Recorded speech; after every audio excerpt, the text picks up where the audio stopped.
Hi guys, today I'm going to show you how to make fruit roll-ups or fruit leather. It's super easy and super quick, and it only takes a few ingredients. You'll need a baking sheet, and then I have this silicone mat, baking mat, which is awesome. These things are perfect.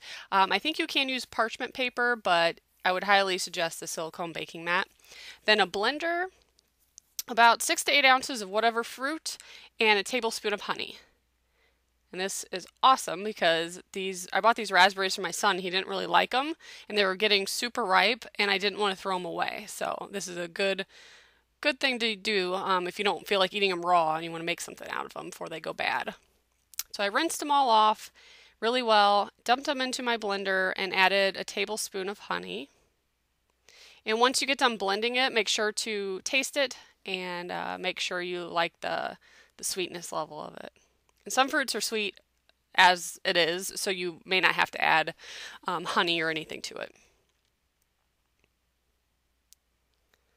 So I went ahead and put it on my Ninja and just puree it so there's no chunks or anything in it, and it does not take long at all, just a few seconds. And you can tell I haven't used my Ninja in a while and forgot how to use it. There we go, so it's real liquidy. That's exactly what you want. And now you need to just dump it on the silicone baking mat.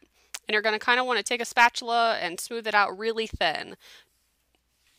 You'll want it so it's like pretty much see-through. You don't want it to be thick at all, or else it's going to take forever to dry. And turn your oven down to the lowest heat it'll go. Mine went down to 170, and that's perfect. And if you have a dehydrator, you would just follow the instructions on that, but I do not have one of those. And the recipe I had said it would take like 6 to 8 hours. It did not take that long. I baked it for about 2 hours or so, and then I went to bed. So I turned my oven off and just left it in there. And when I woke up in the morning, it was done. So it should look kind of dry. There shouldn't be any wet spots on the top. It is a little glossy though. I mean, that's the texture that it's going to look like. And then you just pull it off of the silicone baking mat, and I transferred it onto some parchment paper so I can cut it. I didn't want to cut my mat. And it pulls up in one giant sheet. It was pretty cool. I was doubting whether it would come off or not. It was so thin, it's like paper. But it feels and looks and tastes just like fruit roll-up, so it's awesome.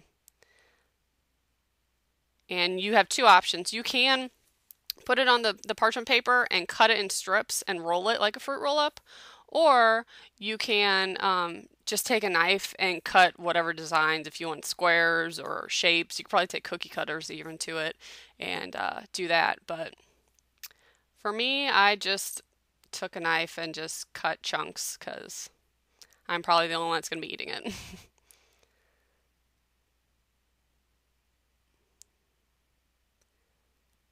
So I just took a knife and just kind of rocked it back and forth, and that was it. You just put it in a container or on a plate, and you're done. Super easy. So I'm going to try some other fruits with this. I'm even going to try to incorporate some vegetables because my son hates vegetables. I'm going to try to find a way to sneak them in there. So this is how they turned out. They were awesome. Thanks for watching, guys. Let me know if you have any questions. Hope you try this recipe.